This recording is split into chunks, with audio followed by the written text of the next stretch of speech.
Ya, estamos en la pantalla del 13, estamos en simultáneo con Tele 13 Radio en todas nuestras plataformas para esta edición de Mesa Central. Hubiera estado acá en el estudio, pero el azar quiso que el cónclave oficialista lo tuviera en Viña del Mar. Y desde Viña del Mar, desde Cerro Castillo, en rigor, está conectado ya el ministro de Hacienda, Mario Marcel, esta mañana acá en Mesa Central. Ministro, ¿cómo está? Buenos días.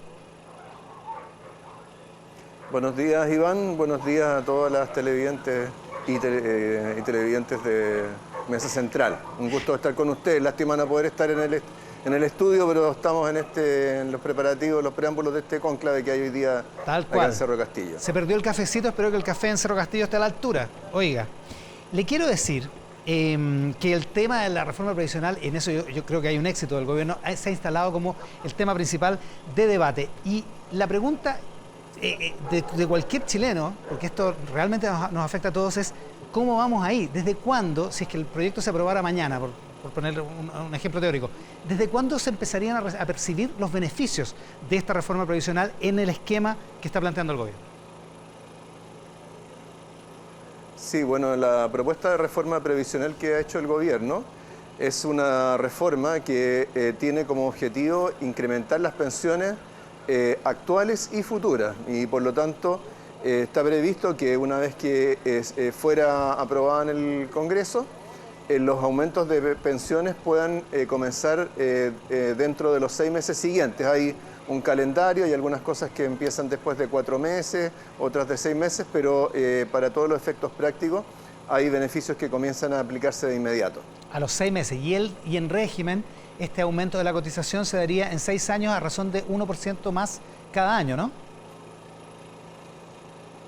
Así es, excepto el primer año, porque el primer año, como hay también la modificación de las comisiones y hay el aumento de la tasa de cotización del 10%, o sea, la tasa de cotización para las cuentas de capitalización individual a 10,5%, es un poquito menos, pero para todos los efectos prácticos es un proceso que ocurre en 6 años de manera más o menos pareja. Ya, y con beneficios percibibles a los 6 meses, dice usted. Ahora, el centro del debate y la gracia de la propuesta del gobierno es que se pueden percibir esos efectos en 6 meses para los actuales pensionados, porque este 6% va a crear una especie de seguro público. El corazón del debate va a estar ahí. ¿Cómo funciona ese seguro que se crea con este 6% adicional de cotización? Sí, bueno, es muy importante este concepto de seguro público porque uno lo puede asociar a otros seguros que funcionan con una lógica distinta de las cuentas de capitalización individual. Hoy día, por ejemplo, existe un seguro de invalidez y sobrevivencia que se paga con una cotización de los empleadores y donde los beneficios se calculan en función de las remuneraciones de las personas, no en función de los fondos que tienen acumulados. En el caso del seguro social, tiene una lógica similar, es más amplio, ¿cierto?, porque se financia con un 6% de cotizaciones de los empleadores y lo que hace es que se hace cargo de riesgos que las personas enfrentan para sus pensiones que tienen que ver con características idiosincráticas. Por ejemplo, el género, el ser hombre o mujer, ¿cierto?, hoy día implica una diferencia en cuanto a la pensión que se obtiene, dado que las mujeres tienen una expectativa de vida más alta. Entonces, cuando en la capitalización individual les calculan su pensión, les calculan una renta vitalicia, esa renta vitalicia para las mujeres es menor.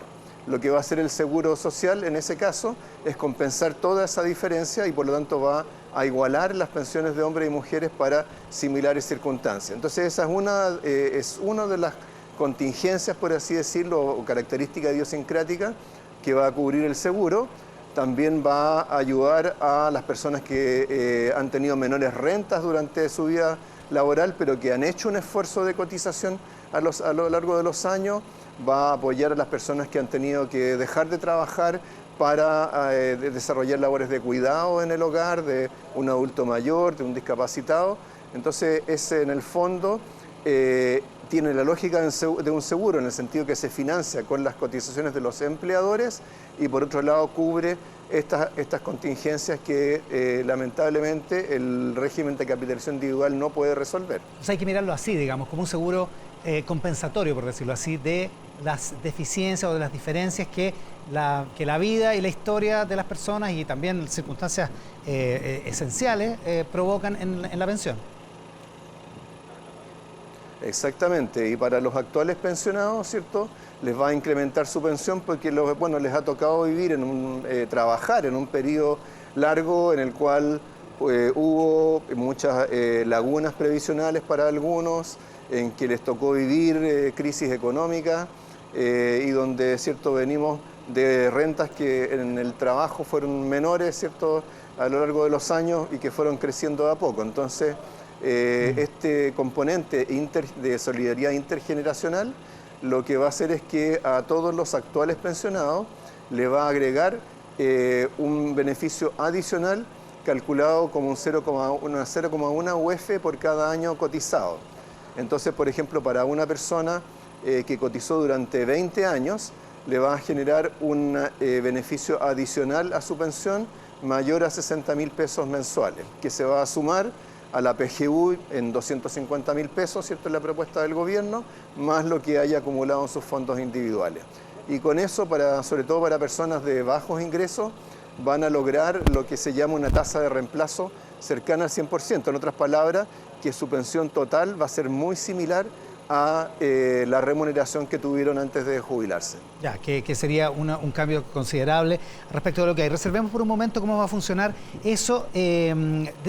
Está muy informado por el gobierno que este 6% del 100% del aumento de cotización se reparte en una razón de 70-30 en una cuenta personal y en una cuenta en un sistema solidario, por decirlo de alguna manera.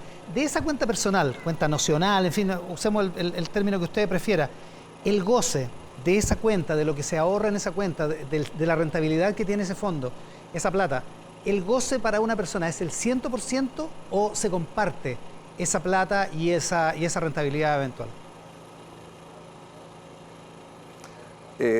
A ver, en primer lugar, esta separación entre 70 y 30% es simplemente una separación para efectos de calcular cuánto se va agregando a las cuentas personales de las personas.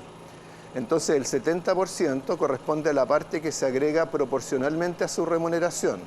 Y el 30% corresponde a un monto adicional que es igual al promedio de todos los 30% de todas las personas que estén cotizando en ese año. Entonces las personas no solamente van a agregar a su cuenta personal el 70%, sino que también ese 30% prorrateado. Y eso va a quedar en su cuenta, se va a ir capitalizando de acuerdo a la rentabilidad social del sistema, recogiendo la rentabilidad que van a tener las inversiones de las reservas del sistema y también los cambios en la dinámica de la masa salarial y de las pensiones futuras. Por eso, entonces se va a ir también capitalizando. ¿Sí? Y cuando me calculan a mí la pensión al final, yo voy a tener anotaditas todos los aportes de 70%, por decirlo así, que he hecho durante distinta cantidad de meses y durante años. ¿Ese cálculo va a considerar el 100% de lo que yo puse ahí o eso también de alguna manera se instala como una cuestión solidaria? No, eso se va, tanto ese 70% como el 30% distribuido de la manera que describía, todo eso se va a ir acumulando, se va a ir capitalizando, se va a incrementar con los otros componentes del seguro social si es que se aplican y con eso se va a calcular una pensión del seguro social que se va a sumar a la renta vitalicia de la capitalización individual y a la PGU. Así que no, digamos, la solidaridad aquí más bien se expresa en la lógica de seguro que tiene el sistema. Pero una vez que yo he ido impetrando los beneficios, esos beneficios se van a ir acumulando. Eso no va a haber pérdidas en el tiempo, al contrario, va a ir habiendo capitalización. Claro, por lo tanto, se parece harto a una cuenta individual, digamos. Bueno, tiene la gracia de que uno va a poder ir viendo, el afiliado o afiliada va a poder ir viendo mes a mes cómo se va incrementando su cuenta personal. Pero además, como estamos hablando de rentabilidad social, esa rentabilidad va a ser mucho más estable en el tiempo, no va a tener los vaivenes que tienen las cuentas de capitalización individual. Entonces eso va también a ayudar a darle más estabilidad a la pensión futura que se va a obtener. Un desvío en el camino. Se ha hablado de rentabilidad garantizada. La ministra Vallejo lo dijo en Tele 13 después de la cadena nacional del presidente. Me parece que es un concepto equívoco o errado, digamos, derechamente, porque no hay una rentabilidad garantizada, ¿no?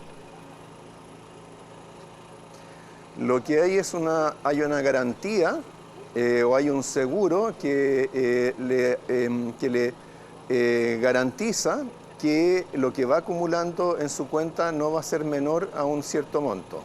¿Ah?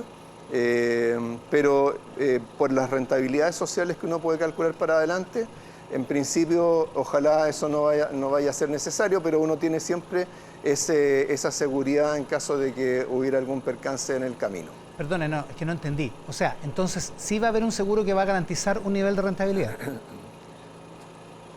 Claro, va a ser similar a lo que describí recién para los pensionados actuales, es decir, un 0,1 UF por año cotizado.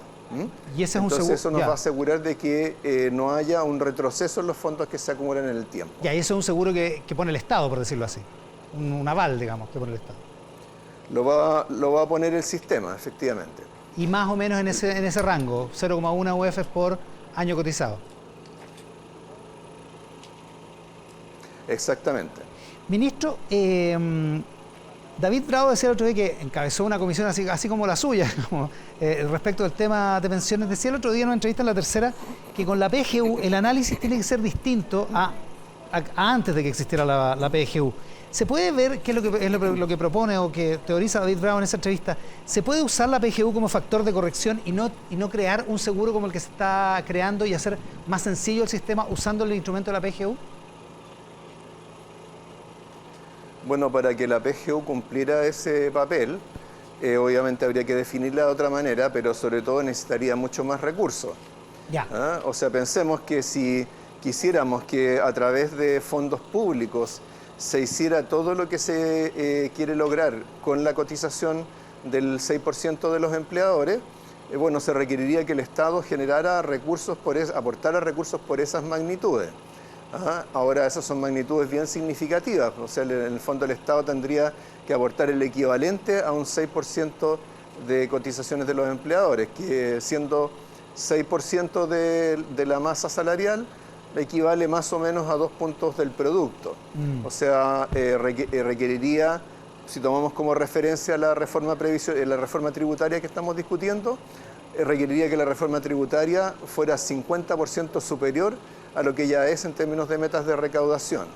Y como sabemos, es cierto, uno de los desafíos importantes que tenemos es aprobar la reforma tributaria con las metas que tenemos. Así que, y en esa materia también tenemos bastante críticas, en fin, de parte del sistema político. Entonces, yo creo que tenemos que ser realistas también respecto de hasta dónde puede llegar una reforma tributaria.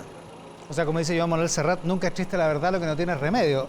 No tenemos plata suficiente como para hacerlo con recursos fiscales y por lo tanto se necesita de estas cotizaciones, en este caso de los empleadores, para usar esa plata en beneficios inmediatos. Exactamente, o sea, en estos momentos, hasta donde yo conozco hartos sistemas de pensiones en el mundo, no conozco ningún caso en el cual haya un seguro social de estas magnitudes sumados a un beneficio mínimo que sea íntegramente financiado por el Estado. En general, los sistemas de pensiones en el mundo contemplan un seguro social financiado con cotizaciones. Ministro, le decía yo que la cuenta nocional o personal se parece harto, tiene harto, bien parecida a una cuenta individual como la que tenemos ahora en la AFP, porque ese, usted lo sabe mejor que yo, va a ser el tema del debate y de la negociación. La subsecretaria Claudia Sangüesa decía el otro día en una entrevista en la Radio Duna que el 6% era negociable en ese sentido, digo, que no fuera completo a estas cuentas nocionales o este seguro, por decirlo de alguna manera, sino que de alguna manera se incorporara a la capitalización individual como la conocemos ahora. ¿Es efectivamente ese el marco de negociación? A ver, yo diría que antes de empezar a pensar en las negociaciones, ¿cierto? Uno tiene que tener un buen proyecto, ¿ah? Y tiene que ser capaz de explicarlo bien y que las personas lo entiendan como usted lo decía al principio, ¿no? Entonces... Está gritando alguien ahí atrás. Vamos a esperar a que... Sí. Se expresa la gente, ¿ves? Bueno. Sí, bueno, somos un país libre, como sabemos. Tal cual. ¿Ah? Bueno, ahí a ver si nuestro equipo A hace ver, algo ahí entonces, para... volviendo a la pregunta. Dele nomás. Ya. Bien. Bueno, entonces lo que les explicaba es que en el... Sí, a ver si nuestro equipo Bueno, lo allá importante, en el terreno también puede para hacer el algo señor con que esa está persona, gritando por favor. atrás, claro, lo importante es entender cuál es el proyecto que se está proponiendo, entender cómo beneficia a las personas, entenderlo desde la perspectiva de las personas, no solamente de quienes administran el sistema, que es lo que habitualmente hemos hecho en nuestra discusión previsional aquí en Chile. Ministro, ¿Ah? un... Y creemos que tenemos un proyecto que mejora mucho sobre los proyectos que se han discutido en el pasado, porque no olvidemos que hemos tenido dos reformas previsionales fallidas en los últimos 7 años. Tal cual. Oiga, un antecesor suyo ahí en Teatino 120, en Hacienda, Felipe Larraín, firma hoy día una carta en el Mercurio como académico de Claves UC. Dice que se podría estar ante la perspectiva de un Transantiago previsional, asumiendo que Transantiago es una mala palabra, digamos, en ese concepto, y habla de que se pueden perder 150.000 empleos y que pueden pasar a la informalidad 320.000 personas. ¿Le hacen sentido esos números, ese cálculo? Bueno, nosotros vamos a presentar la próxima semana, junto con el proyecto, junto con ingresar el proyecto a la Cámara de Diputados, vamos a presentar el informe de productividad y el informe financiero. Ese informe de productividad en particular analiza los efectos económicos de la reforma previsional. Y lo que muestra es que cuando queremos proyectar empleo, remuneraciones, tenemos que pensar que esta es una reforma previsional que en primer lugar, va a aumentar el ahorro, ¿ya? Y por lo tanto, al aumentar el ahorro, va a aumentar el financiamiento doméstico para la inversión y ese aumento de la inversión va a permitir generar un mayor crecimiento futuro y por lo tanto también mayores empleos. Entonces, los efectos que son de carácter más microeconómico, que tienen que ver con el aumento de la tasa de cotización, se tienden a compensarse por estos factores macroeconómicos. Pero además hay una característica adicional, que es que el aumento, seguro social va a estar entregando beneficios que van a ser proporcionalmente mayores para los trabajadores de menores ingresos. Los trabajadores de menores ingresos son los que normalmente tienen un riesgo mayor de caer en la informalidad. Pero lo que tenemos ahora es que con este seguro social va a haber un incentivo mucho más poderoso para cotizar, y para cotizar hay que ser formal. Por lo tanto, creemos que este es un proyecto que, en comparación con los proyectos anteriores, mejora también en ese sentido, porque no solamente incrementa el ahorro, el ahorro, la inversión, el crecimiento, sino que también al generar beneficios proporcionalmente mayores para los trabajadores de menores ingresos, va a disminuir los incentivos a la informalidad. Respecto de estos pronunciamientos, a mí personalmente lo que me llama la atención es la rapidez o el apuro para generar comentarios o predicciones de esta naturaleza. Yo creo que lo que uno espera, ¿cierto?, es que, en fin, los analistas, las personas, los técnicos, los expertos, tengan el tiempo para analizar el proyecto, hacer sus análisis, en este caso, por ejemplo, ver el informe de productividad, y de ahí vamos a tener tiempo para hacer la discusión. Hay como mucha toma de posiciones muy apresurada a mi entender. Entonces, a mí me ha tocado estar ¿cierto?, en la oposición en distintas etapas, y creo que uno siempre tiene que darse el tiempo para estudiar bien los proyectos y analizarlos. Oiga, a propósito de lo que decía respecto del impacto en el ahorro, en la inversión y el efecto macroeconómico de la mayor cotización, eso tiende a darle la razón a una crítica que hace No Más AFP, que no le gustó el proyecto al grupo de No Más AFP, porque dice que, entre otras cosas, protege y aumenta el mercado de capitales, lo que ellos consideran negativo. ¿A usted qué le parece esa crítica?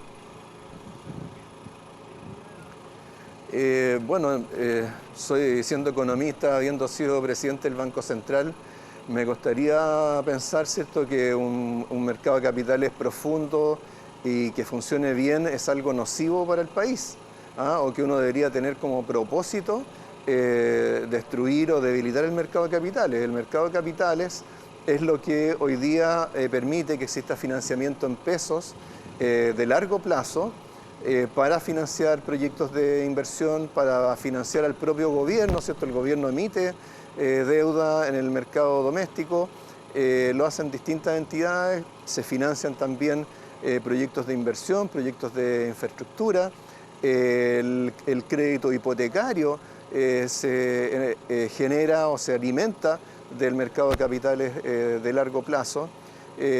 Pensemos, yo ayer justamente conversaba sobre, en fin, los proyectos habitacionales que había, no sé, en los años 60. ¿Ah? En esa época no había créditos hipotecarios a 20 años generalizados como los conocemos hoy día. Uno tenía que ser parte de alguna entidad que fuera capaz de generar ese tipo de financiamiento. ¿Ah? Hoy en día nosotros tenemos un financiamiento para la compra de vivienda que permite que opere un mercado en UF a largo plazo, con tasas de interés fijas, que en muchos países de América Latina no existen. Claro, y típicamente esa pertenencia a ese tipo de instituciones era normalmente lo que se conocían como las cajas de previsión. Ministro, el subsecretario de Previsión Social, Cristian Larraín, decía ayer en una entrevista de Paula Gallardo en El Mercurio, que la idea de separar la industria, es decir, por una parte tener el equipo que hace las inversiones para buscar rentabilidad y por otra parte tener el que recibe la cotización, el que administra la pensión, el que da información y el que se relaciona con los cotizantes y con los pensionados, en fin, separar esas dos áreas de la industria era una decisión técnica y no ideológica. Pero la ministra Analía Uriarte, el jueves en la mañana en Tele 13 Radio, en una entrevista que yo le hice, dice que tiene sentido hacerlo porque elimina el lucro de una cuestión que es esencial, que es básica, de un aspecto que es básico, esencial de la seguridad social y que como es así de básico, es así de natural, de esencial, no puede haber lucro en eso y la verdad es que eso es una definición ideológica, digamos, no es técnica y no estoy diciendo que ideológico sea una mala palabra, pero la pregunta es, ¿cuánto hay de ideológico, de preferencia personal, hasta ética y cuánto hay de técnica en este proyecto? ¿O usted cree que es un proyecto puramente técnico? Bueno, siempre hay distintas maneras de mirar una medida en particular, pero en este caso la separación de la administración de cuentas y la inversión de los fondos es una idea que surgió en la comisión que yo presidí en el año 2006 y está incluido dentro del informe que se elaboró en aquella oportunidad.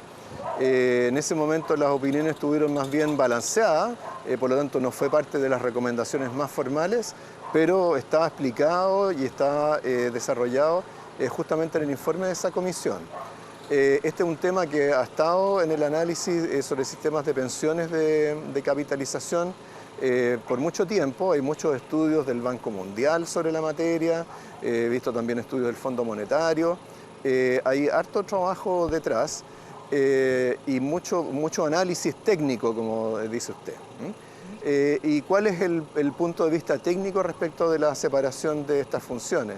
Es que la administración de cuentas y todo lo que son los servicios administrativos ligados a un sistema de pensiones no tiene ninguna vinculación intrínseca a la administración de inversiones. O sea, hoy día, por ejemplo, uno tiene administradores de fondos que no tienen ninguna de estas otras funciones de recaudación y qué sé yo que desarrollan las AFP. Pero, ¿qué es lo que ocurre con esta función administrativa? Pasan dos cosas. Primero, que tiene un costo mayor y genera una barrera a la entrada a lo que es la administración de cuentas previsionales. Hoy en día, para que una AFP sea viable, requiere varios cientos de miles de afiliados, especialmente que sean de altos ingresos, ¿cierto?, para poder ser viable. Al separar estas dos funciones, dado que el costo de administrar las inversiones de fondos son mucho menores y solamente proporcionales a los fondos, entonces pueden entrar muchos más competidores a la industria. Y eso en buena medida lo vemos, por ejemplo, con lo que es el sistema de APB, que hoy día, ¿cierto?, lo ofrecen 25 o 30 instituciones distintas en lugar de las 7 AFP. Ahora, la otra manera de verlo Es decir, que si estamos trabajando en un sistema multipilar, que no solamente va a tener la capitalización individual, sino que va a tener la PGU y va a tener este componente de seguro social, nosotros no le podemos decir a la gente, mire, vaya, si usted está preocupado del seguro social, tiene que ir a golpear esta puerta. Si está preocupado de cómo están rindiendo sus fondos, tiene que ir a esta otra puerta. Si le preocupa la PGU, si tiene derecho a la PGU, tiene que ir a otra parte. Eso creo que es una mala idea de servicio a la ciudadanía. Uno tiene que tener una sola plataforma, una sola ventanilla con la cual relacionarse con todo el sistema. Ahora, difícilmente esa ventanilla para relacionarse con todo el sistema podrían ser las AFP, ¿cierto?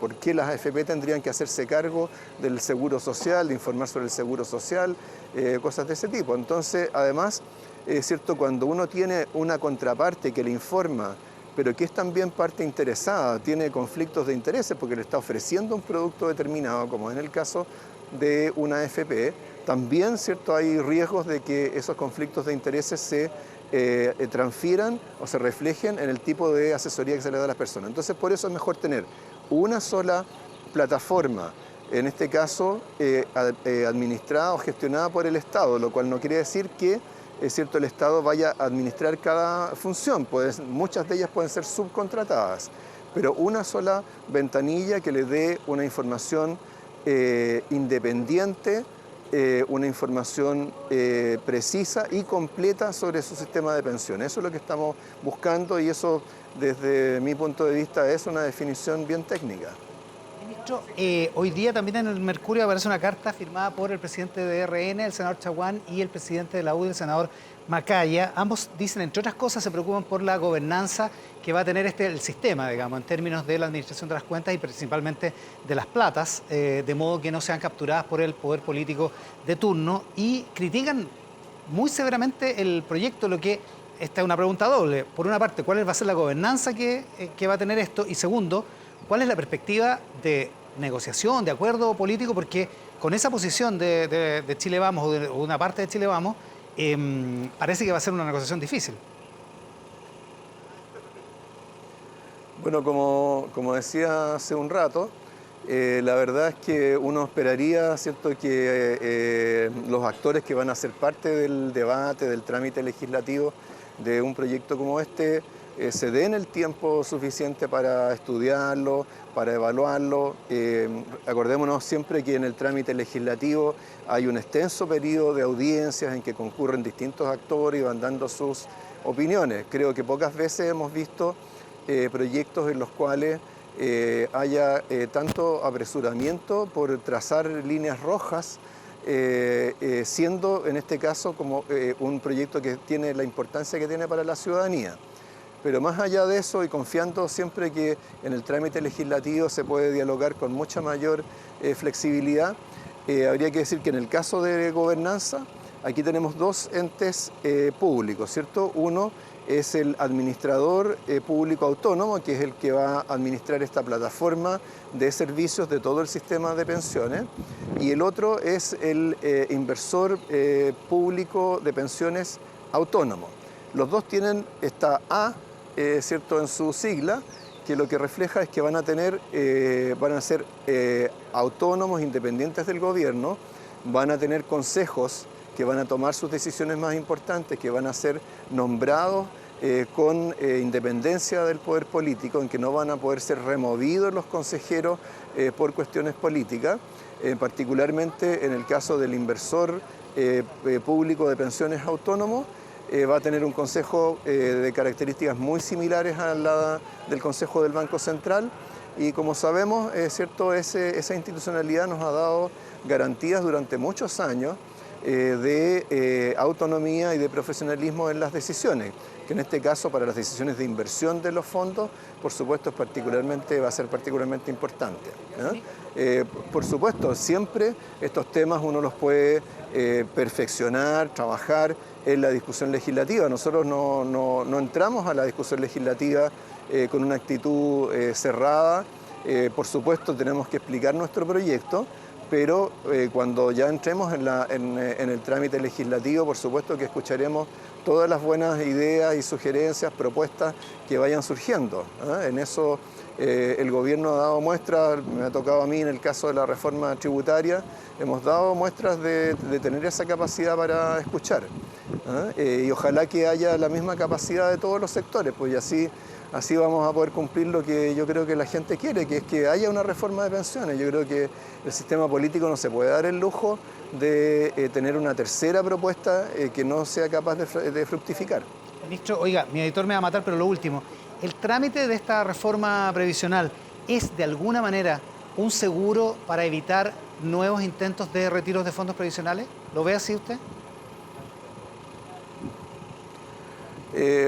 A ver, o sea, sería un poco extraño ver una reforma de estas magnitudes, ¿cierto?, justificarse solo por los retiros de fondos de pensiones. La necesidad de una reforma de pensiones está instalada en el país hace por lo menos 7 años, mucho antes de que se hablara de los retiros. Ahora, claro, cuando se discutían los retiros, mucha gente decía, claro, lo que pasa es que no tenemos una perspectiva de un cambio significativo del sistema de pensiones a futuro. Bueno, ahora vamos a tenerlo, entonces eso creo que nos ayuda a enfrentar muchas discusiones, sea de retiro, sea de otras materias relacionadas con el tema previsional o el manejo de los fondos. Ministro Mario Marcel, oiga, lo último que me escribió mientras conversábamos, su subsecretaria, la subsecretaria Claudia Sangüesa, preguntando que por qué, de dónde sacaba yo que el 6% era negociable, dice que no es cierto, dice que vamos a ir con el proyecto al Congreso y ahí vamos a dialogar como siempre. Le pido disculpas si yo entendí mal lo que dijo, pero bueno, así es lo que dice la subsecretaria Sangüesa y le creo de buena fe que eso es lo que intentó decir o dijo en esa entrevista. Así que... Sí, no, seguro que es así, es lo que estaba comentando justamente recién. De haber entendido mal yo. Oiga, le agradezco mucho. Ve que estuviera acá, pero bueno, para la próxima. Muy bien. Que le vaya bien. Muchas gracias. Para la próxima. Gracias por la gentileza. Una buena mañana. Igual, que le vaya bien en el cónclave más rato. Hasta luego. El ministro Mario Marcel allá en Cerro Castillo, en Viña del Mar, donde preparando todo lo que va a hacer a partir de las 2 de la tarde el cónclave. Vamos a estar con Valentina Godoy, que está en esa cobertura, luego en Mesa Central. Hacemos una pausa y volvemos. Nuestra mesa de periodistas al regreso acá en Mesa Central. En esta edición de Mesa Central. Vuelve a la mesa de periodistas. Hoy día estamos con Angélica Bulnes. Colega, buenos días. Muy buenos días. Con Quique Mujica. ¿Cómo estás, Quique? Buenos días. ¿Qué tal? Muy buenos días. ¿De qué vamos a hablar hoy día, Angélica Bulnes? Bueno, 2 meses después del plebiscito, 2 meses exactos después del cambio de gabinete, se produce finalmente el gran encuentro entre el oficialismo, todas las fuerzas, los parlamentarios y el gobierno. Ya veíamos al ministro Marcel, que está listo en Cerro Castillo para esto que comienza a las 2 de la tarde. El cónclave. Hoy en el tema de Angélica Bulnes. Quique, ¿de qué vamos a hablar? Vamos a hablar de, como la bandera brasileña dice, orden, progreso. Ya hablamos del progreso con Mario Marcel y ahora vamos a hablar del orden, que son los 2 temas de la convención.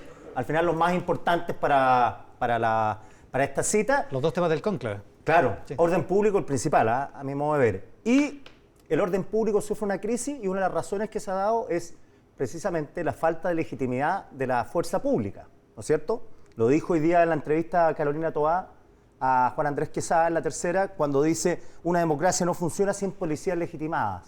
Bueno, ¿cuán deslegitimadas están las policías? Abrir la encuesta criteria, pedir los datos y se van a sorprender. Vamos a hablar de eso, pero partamos por el cónclave, Coneja. ¿De qué se va a tratar esto? Hay varias expectativas, esto es lo que se ha estado trabajando en los últimos días, pero hay que decir que llegar a este momento no ha sido nada fácil. Acá tenemos a 2 coaliciones que estaban acostumbradas a gobernar, o más bien a pelearse, estaban en la oposición, a disputarse los espacios.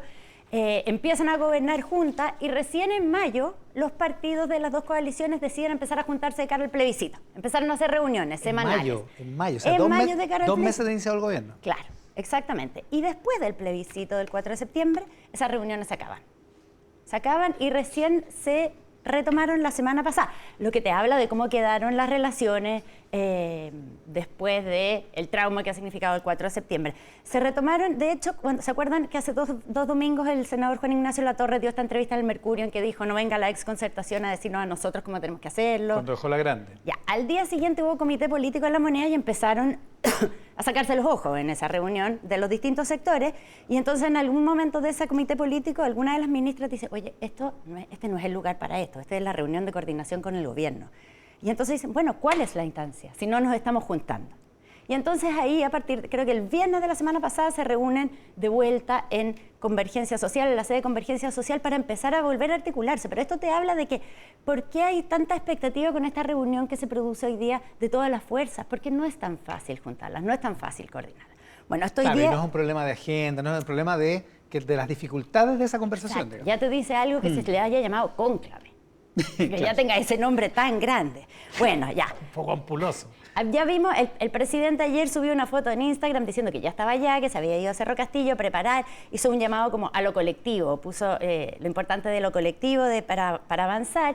Los ministros también llegaron ayer, estaba ahí el ministro Marcel desde Cerro Castillo, pero todos los invitados que son todos los parlamentarios de las fuerzas de gobierno, Socialismo Democrático y Apruebo Dignidad, más el gabinete, las distintas ministras, etcétera, los ministros. Es un buen lote, ¿eh? Harta gente, sí. harta gente. Hasta donde Fidel sé, Espinosa no va, así que el Fidel sándwich de Espinosa él lo no va, reparte. y otro que estaba en duda, que no había contestado todavía, era Tomás Lacomarcino, el diputado, porque es el diputado que está negociando con qué acuerdo se va para la Cámara del Congreso. Entonces no había dicho si iba o no iba, no Él sé era si iba a llegar o convencional, no. ¿o no? No, fue candidato Fue convencional. candidato convencional, candidato convencional. y ahora es diputado. Fue independiente en la lista radical. Exactamente. Ya. Pero está invitado. Para la de Cámara de Diputados, digamos. Ya. Pero se supone Está que el invitado. resto está Porque invitado. los radicales están invitados. Por supuesto. Entonces recibió su invitación, pero no, hasta ayer en la tarde no había declarado si iba o no. Me preocupa quién se va a quedar con el sándwich de Fidel Espinosa. Porque hay un sándwich. Exactamente. Esto, están convocados a las 2 de la tarde y ahí viene, se les sirve un tentempié, dice el programa. Ok. Eso dice el programa. ¿Eso dice tal cual? Sí, porque para como empezar la conversación y Ok. 10 para las 3 de la tarde, ingreso del presidente. El presidente hace ingreso y da las primeras palabras. Acá la expectativa que hay con respecto a lo que diga el presidente es que el presidente haga como una lectura de qué fue lo que pasó en el plebiscito y qué viene para adelante. Ya. El presidente ha estado adelantando, ¿se acuerdan cuando el cambio de gabinete dijo no podemos ir más rápido de lo que quiere la gente?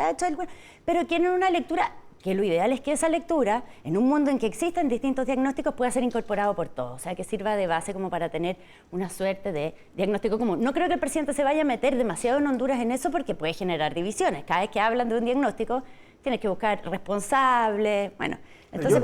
Yo no sé qué opinan ustedes, pero yo creo que ya los diagnósticos como que ya están, ¿o no? Ya se han hecho. que ya lo hicimos. Pero no hay uno común. Ah, Claro, pero Eso es lo ese- importante. ¿No hay uno común? O sea, ha costado llegar a un diagnóstico común, o por lo menos eso es lo que yo desde distintas fuerzas me decían. Queremos tener como una suerte de mirada sobre lo que pasó y a partir de eso de lo que viene, una hoja de ruta.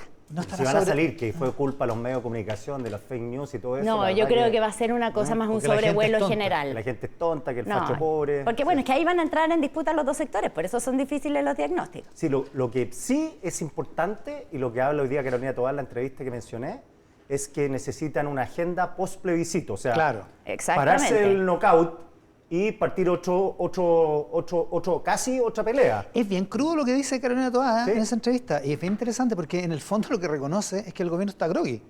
Básicamente. Claro, claro. Reconoce el como golpe, los ¿qué boxeadores significó? que no ¿Cómo quedaron saben? así? Claro. Después Ah, del golpe. literal, groggy. Y entonces, precisamente, habla el presidente y después habla Carolina Toá, que Carolina Toá, ministra del Interior, es la que convoca esta reunión. O Claro. sea, ella es la gran organizadora y en la que descansa este rol de tener que lograr articular a las dos coaliciones. Entonces, viene la ministra Toá, después habla la ministra Vallejo. Ya. Son presentaciones cortas, 15, 20 El minutos. presidente, la ministra del Interior. Ministra la Vallejo, ministra estrategia del gobierno, dice. Ya. La ministra Vallejo, ese es su tema. Y después la agenda legislativa, la ministra Uriarte. En un momento en que sí, siempre se ha sabido que el Congreso iba a estar difícil, pero esta semana quedó claro Se que va a puso ser peor. mucho más difícil de lo que se pensaba, que es un Congreso muy líquido, ¿cómo podríamos decirlo? Que se mueve... Líquido, y lo otro que asimiló Inasible. asimiló prontamente la derrota El cambio de del escenario. apruebo. Claro. Lo asimiló rápidamente, sobre todo porque hay una Cámara que estaba siendo amenazada de muerte por la convención. Claro. Claro, Es y decir, tiene un olfato político más que sensible. llena- para bueno, del sí, yo la presidente. creo que- política es llenar espacios de poder que están vacíos, y después del 5 hubo un vacío de poder. Asimiló, obviamente. Quique, el tema del que vas a hablar tú también, que había como un reagendamiento de las prioridades entre las personas, entre la opinión pública. Claro, no sé si es una buena o mala lectura, pero hizo una lectura Claro. política Ya, de la y entonces situación. pasó esto la que Cámara se de Diputados, cae, se particularmente. termina cayendo nombre de Carol Cariola. Este fin de semana ha sido como de negociaciones frenéticas. Ayer yo preguntaba por cómo van las negociaciones y me hablaban de escenario 1A, escenario 1B, escenario 2C. O sea, había... Eso para la votación del lunes, para de la mañana. votación de mañana. Eso ya no es política, álgebra. Tal cual, era como, así como Literal. hagamos un mapa de ideas de lo que puede pasar, pero Porque, todavía sí, porque están. el resultado es 78. Tiene que, lo que sea que hagáis, tiene que dar 78. Y yo creo que eso como se va a mínimo. resolver 4 mañana. séptimos. No, 78 es la Ah, mayoría simple ya, para elegir mayoría a la mesa de la Cámara. 78, Iván, si es que en primera vuelta, porque ya en primera segunda vuelta. vuelta empiezan Es una a mayoría. Es una mayoría. Toda la razón. Entonces se pueden Pato retirar Gea de me la está diciendo sala. lo mismo. Claro, pero estamos hablando de esa votación que es mañana en el Congreso para ver quién se queda con la presidencia de la Cámara, qué sector, cómo se alían, y esto entonces ha desordenado, o sea, tiene mucho que ver con la agenda legislativa porque va a incidir en cómo se maneja la agenda legislativa y de eso va a hablar. Entonces, presentación de agenda legislativa, ministra Uriarte, y después les toca a los partidos. Cada coalición tiene 45 minutos para hablar, ellos se distribuyen Ya. como quieran, para decir. Coalición Socialismo Democrático, coalición Apro Dignidad, 45 minutos para hablar, y después la idea es que estas coaliciones hagan una propuesta concreta de coordinación. Se ha estado hablando bastante, ha hablado el presidente y han hablado varios parlamentarios sobre la idea de que una alianza. Esta idea de que se ¿Como fundan las dos alianza? coaliciones ¿Ya? ya ha quedado un poco... Es muy difícil, hay diferencias generacionales, hay diferencias ideológicas, pero sí avanzar más a la constitución de una gran alianza. Alguien me lo explicaba y me decía, mira, esto es como en vez de casarse, tratar de llegar a un acuerdo de unión civil. Una Ya. UC entre Ese las dos es- coaliciones. Claro, pues yo te iba a preguntar cuál es la diferencia patente, porque al final terminan hablando del procedimiento, que es como partir la conversación, ¿qué relación vamos a tener? Pero eso es bien politiquero, si al final es qué relación vamos a tener y qué agenda. ¿Para hacer Ya, qué? pero ¿Para es que- hacer qué? Pero Exacto. más ¿Para allá hacer de qué? cosas profundas, ¿cuántas veces al mes nos vamos a juntar? ¿Dónde? ¿Quiénes? ¿Cómo nos vamos a articular? Directivas de partido, Vamos a directivas de tener una partidos con vocería parlamentarios. única. Claro, porque Ese- uno de los problemas es, viste que hubo un problema, un lío esta semana cuando salieron de la reforma previsional porque se habían puesto de acuerdo que iban a hablar dos. Sí. Y el senador La Torre habló igual. Y Que ya dice lo la había ter- hecho. Claro, y dice Ya lo había hecho. Ya había hecho anuncios antes que todos los demás del comité Claro, político. Dice la tercera que un dirigente dijo cuando supo que la Torre estaba hablando, dijo, eso se llama incontinencia. Y hoy día, dentro del WhatsApp, la tercera decía que una de las propuestas del PPD era que dejaran los celulares ahí Afuera, guardaditos guardadito. Para que no filtraran. lo que está conversando, porque esto puede ser filtración online si uno lo quiere seguir online. Ah, obvio, claro. Literal. Eso, a eso me refiero, una propuesta concreta de cómo se organiza eso. Y después de todo esto, ya vamos como a las 6 de la tarde, hay un receso, un cafecito, qué sé yo, y a las 6:30 empieza la dinámica de grupo. ¿Qué significa la dinámica de grupo? No que el ministro Giorgio Jackson se va a ir para atrás y va a estar Alfonso Urresti, el senador, para recibirlo. Pero que Ni que tampoco ayudaría, van a hacer yo ruidos propuse de, esa no idea, van a hacer, pero no van a hacer ruidos de animales para reconocerse y formar No va a los ser grupos. no. nosotros Chile World tampoco, ni Fernando Flores tampoco. Nada de eso. Dios mío. Ya, pero es trabajo en grupos. Dinámica de grupo serían 4 diputados arrancando. Claro. Ya. Trabajo en grupo, 10 personas más, alguien que oficia de secretario o secretaria, ¿Ya? y entonces ahí van a responder preguntas. Priorización de medidas y funcionamiento de la alianza de la que hablamos. Entonces, van a tener que trabajar en torno a preguntas como sobre qué se quiere priorizar. No sé, no me quisieron decir qué preguntas son las que están ahí, pero a mí me tinca que una es, porque la escuché repetir varias veces, una es, ¿cómo crees que este gobierno debería entregar el mando el 11 de marzo de 2026? Claro. Porque eso te ayuda a fijar como qué es lo que es intransable, con qué tenemos que llegar al Ya, final de la perfecto. meta. No sé si va a estar en esas preguntas, pero es una pregunta que Pero podría ronda ser, en esta digamos, podría ser conversación. eso Entonces tenemos como una hoja de ruta, así como qué fue lo que pasó y qué es lo que viene, cómo cambian nuestras prioridades, cómo ajustamos, segundo punto importante de este conclave, cómo ajustamos nuestra agenda, cómo ajustamos las cosas transformadoras, las grandes transformaciones, versus las cosas que se nos han aparecido, se nos apareció marzo, se nos apareció el tema seguridad, cada vez con más fuerza, y por último, cómo nos coordinamos. ¿Cuánto de esto se va a La lograr? alianza, la alianza. ¿Cuánto? Bueno, una primera, ¿Qué será eso? una primera prueba de si logran establecer bien una coordinación en esta alianza es a la salida lo que pasa. ¿Quién habla? ¿Quién Si habla? hablan todos con el mismo Claro, discurso, ¿qué si dicen? dicen Claro. lo mismo. Eso ¿Cuántos va a ser una hablan? buena medida de evaluación de lo que pasó ahí. Vamos a ver. ¿Qué dice Valentina Godoy? Porque Valentina Godoy está en Cerro Castillo. sí, pues, la está reporteando Valentina está allá. este mismo tema. Valentina, ¿cómo estás? Buenos días. Hola, buenos días. Sí, estuvimos aquí en marzo, porque este es el segundo cónclave del oficialismo y el escenario era bien distinto a propósito de lo que ustedes conversaban. En ese encuentro el presidente les dijo a sus partidos que le gustaría que Apruebo Dignidad y el Socialismo Democrático pudieran unirse en una sola coalición. Sabemos que el camino ahora es bastante más largo para eso, a propósito de lo que ustedes estaban comentando, y básicamente el objetivo principal de este cónclave del oficialismo tiene que ver con poder fijar una hoja de ruta de aquí al 1 de junio del 2023, es decir, una hoja de ruta hacia la segunda cuenta pública del presidente Gabriel Boric. Ese es el objetivo principal, junto con buscar este mecanismo de cómo pueden coordinarse las coaliciones de gobierno, cómo pueden trabajar juntas. El presidente Boric lleva ya un par de horas acá en Cerro Castillo, llegó ayer, de hecho subió una foto con el mar de fondo contando que estaba preparando este cónclave con los partidos que respaldan a su gobierno, y envía ahí un mensaje de que no pueden olvidarse de las demandas de la ciudadanía.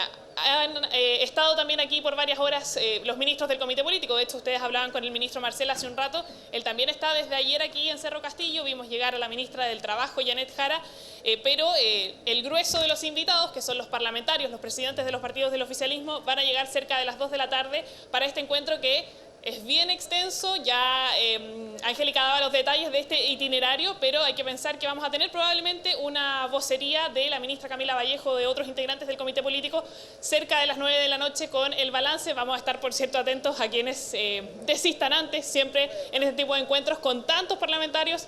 Uno que otro decide irse antes. Vamos a ver cómo están los ánimos también, así es que vamos a estar pendientes de todo lo que ocurra. Ya decíamos, cerca de las 2 de la tarde van a empezar a llegar los parlamentarios, porque a esa hora están citados. Vamos a poder también acceder, aparte de las declaraciones del presidente Boric, el mensaje que le va a entregar a los partidos en este cónclave en Cerro Castillo. ¿Va a haber registro de eso y lo van a repartir a los medios? Vamos a poder entrar, pero no a todo el discurso. Ya hay parte obviamente ya más íntima, pero nosotros al menos en los primeros segundos o primeros minutos vamos a poder tener parte de las declaraciones del presidente. Buen recuerdo. El 25 de marzo, se habían pasado muy poquitos días desde el inicio del gobierno. Ese fue el primer cónclave. Estaba la ministra Siches como ministra del Interior. Y ese fue un cónclave que estuvo marcado en la mañana por incidentes que hubo en la Alameda, donde una turba atacó a una pareja de carabineros que se refugiaron en un local, y un carabinero que estaba rodeado y siendo agredido sacó su arma y disparó e hirió a una persona que era un repartidor que no estaba en la turba, y hubo un gran escándalo por todo eso, y una reacción muy algo desaforada, digamos, al interior del cónclave, donde la información era a cuentagotas y parcializada, y no era totalmente, pero hasta se habló de la renuncia del general director de Carabineros. O sea, así estaban las cosas en ese cónclave que fue precisamente ese día allá en Cerro Castillo, el incidente acá en la Alameda en Santiago, y fue parte de las cosas que marcó esa cita, que era una cita de una coalición o de un grupo de partidos más bien noble, digamos, en las tareas de gobernar. Así que vamos a ver 8 meses después cómo funciona. Parece como esto. un año y medio después. Sí, un siglo. Sí. Preguntémosle a Valentina Godoy, ¿cuánto tiempo te parece que ha pasado, Valentina, de este gobierno? Mira, no he puesto el nombre yo, pero la ministra vocera de gobierno en algún minuto habló del segundo tiempo del gobierno hace como un mes atrás, cuando fue el cambio de gabinete. Ahí fue calificado un poco desafortunado, pensando en que llevaban justamente solo 6 meses. 6 meses, claro. Pero sí, por lo menos un año yo diría que ha pasado. Ya, solo han pasado 8 meses. Valentina Godoy, nos encontramos en un ratito más, contactamos de nuevo allá con Cerro Castillo en Viña del Mar. Quique Mujica, tema principal, la seguridad. Ya, tema mira. principal en el cónclave, ¿no? Contexto. Hay una lámina ahí de la encuesta Criteria de octubre ahora, donde ¿La quieres mostrar? Sí, ahí está. Mostrémosla. Aquí está. A ver, vamos mirando. principales preocupaciones de los siguientes temas. ¿Cuáles te parecen más importantes o prioritarios? Puedes elegir hasta 3, le preguntan a los. Claro. La pregunta cerrada. Y te fijas que delincuencia, lejos primero, creciendo, 47%. Crece, claro, 5 puntos porcentuales crece. Y me cierro la segunda, que es inflación. O sea, acá está Toá y Marcel con sus tareas, Toá Monsalve, Marcel en inflación, y de ahí viene... No, y el tercero es inmigración. La inmigración creció y también está relacionado con un tema de seguridad pública, básicamente. Y la Constitución está allá abajo, 14, abajo. La otra es la segunda línea. ¿Y el transporte público? Nada. Mejorar el transporte público, nada. Pero está. Ya, pero los bien. que suben son combatir la delincuencia y el narcotráfico, la inflación y controlar la inmigración. Claro. Parar la inmigración ilegal. Entonces les quiero mostrar otra lámina, A ver. que es un comparativo del rol de Carabineros en el estallido social. Miren, Usando una escala de 1 a 7, donde muy en desacuerdo, ¿eh?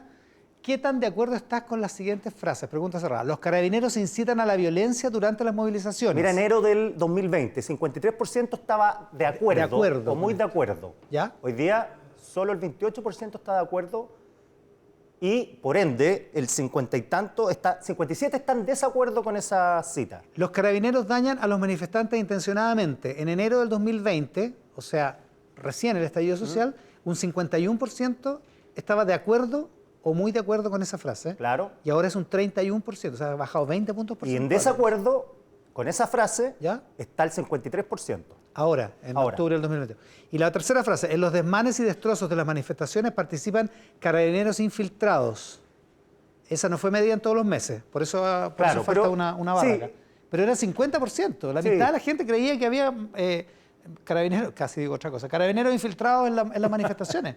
Y ahora es 39, o sea, 11 puntos Ya, porcentuales hagamos el menos. zoom en las dos primeras. Ya. En las dos primeras. Y el zoom lo hago pensando en ciertos públicos. A ver, ¿cuál es lo importante de esto? Que una de las premisas hoy de los problemas que tiene Chile con la seguridad es que Carabineros no tiene legitimidad para actuar y su eficiencia está en cuestión.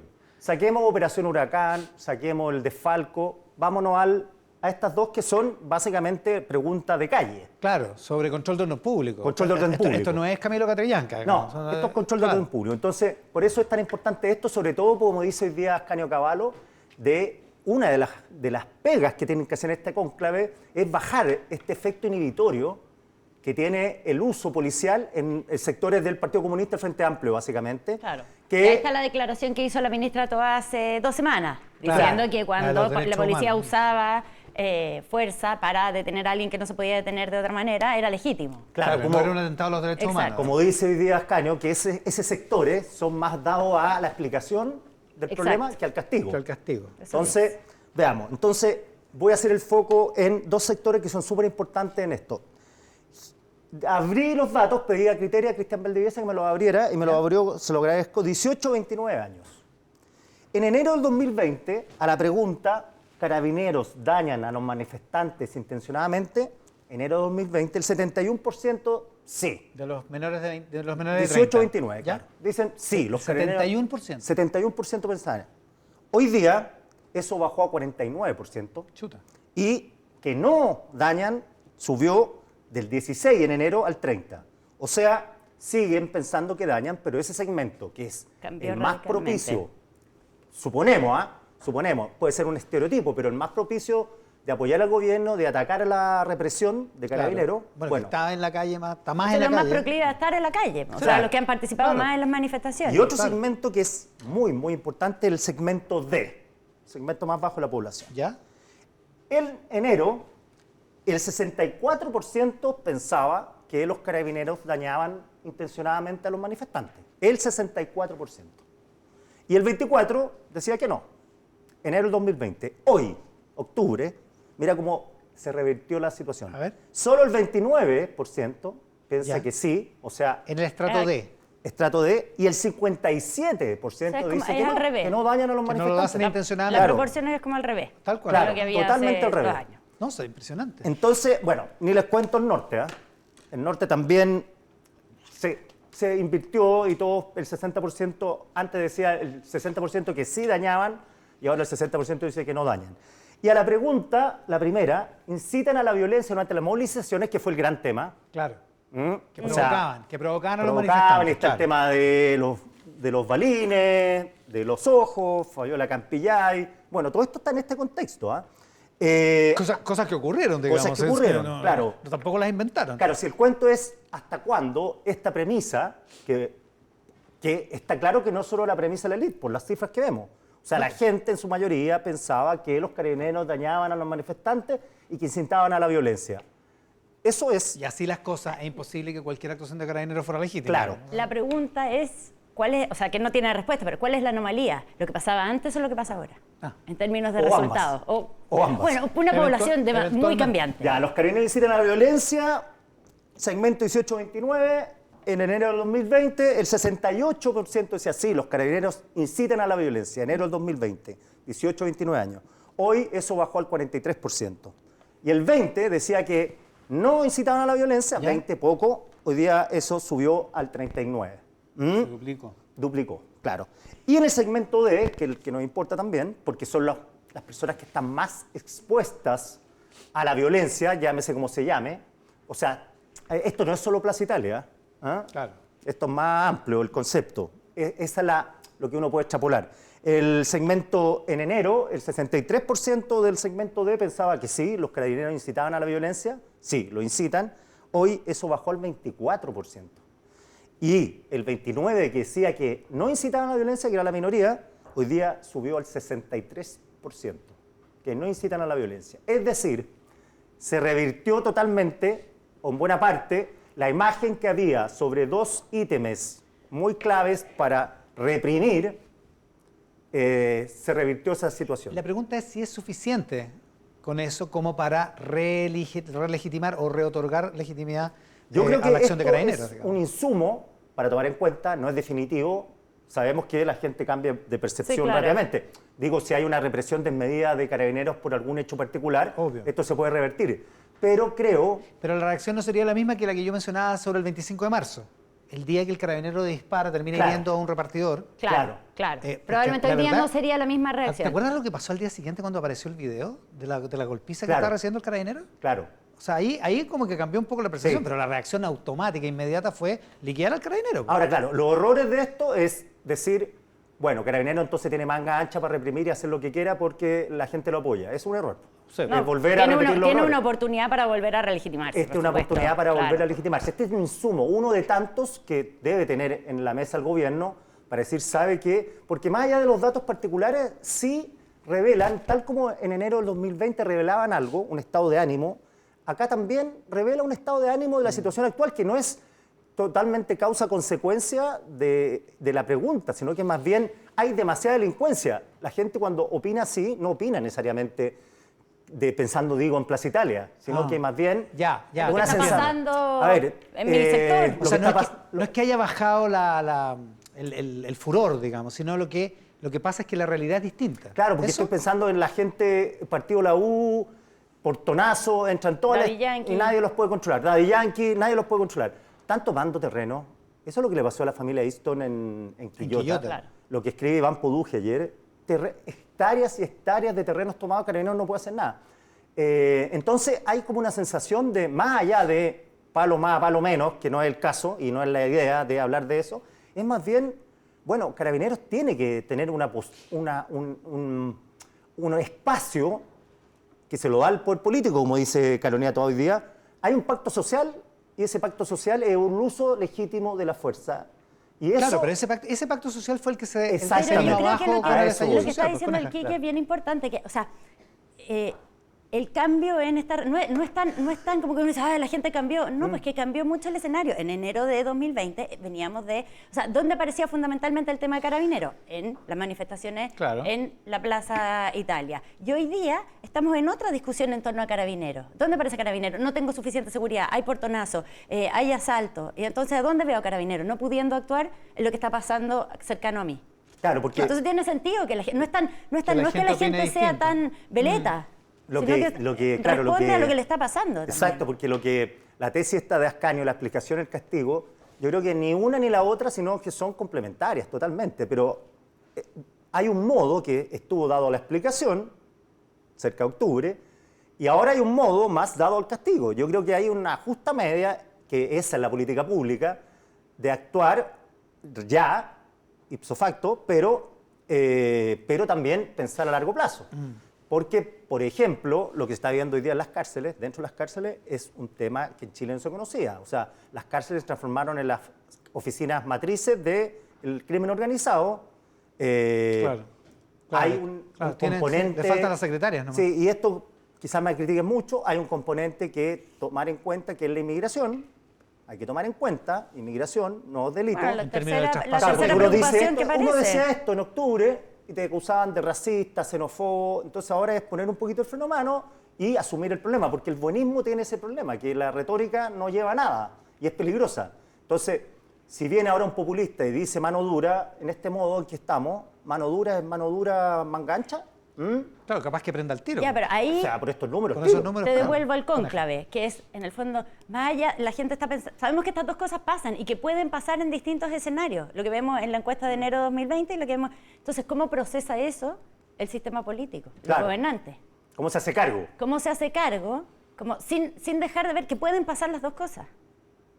Sí, la pregunta es ¿cuándo se cayó el consenso social? ¿Cuándo se destruyó? ¿Venía destruido antes del 18 de octubre del 2019 o se destruyó a partir de eso y a partir de todo lo que ocurrió con los balines, con las cegueras, con Fabiola Campillay, con los casos que Suma- efectivamente Creo que ocurrieron? la relación con Carabineros se venía tensando ¿Venía hace mala de años. antes? Sí, se venía tensando. O sea, revienta y por supuesto se exacerba durante el 18 de octubre y lo que pasa después, pero Porque lo que- venía porque lo que- alimentándose una Pero hay cosa además- fuerte hace tiempo. Porque Fíjate. lo que ocurrió, perdona, Sí. es que cundió la teoría conspirativa. O sea, Carabineros incitando a la violencia durante las movilizaciones o dañando intencionadamente a los manifestantes. Centro de tortura en Plaza Italia. Sí, es medio conspirativo, digamos. O sea, Bueno, Claro, sí, lo eso que pasa sí es que- se detonó con el estallido. Sí. Hay una relación que la élite conoce poco, incluyendo los medios, nosotros, que es la relación que tenían Carabineros con los estratos más bajos. claro. Bueno, Esa relación donde se hacía patente, y yo lo doy porque lo he estudiado el caso, es con las barras bravas.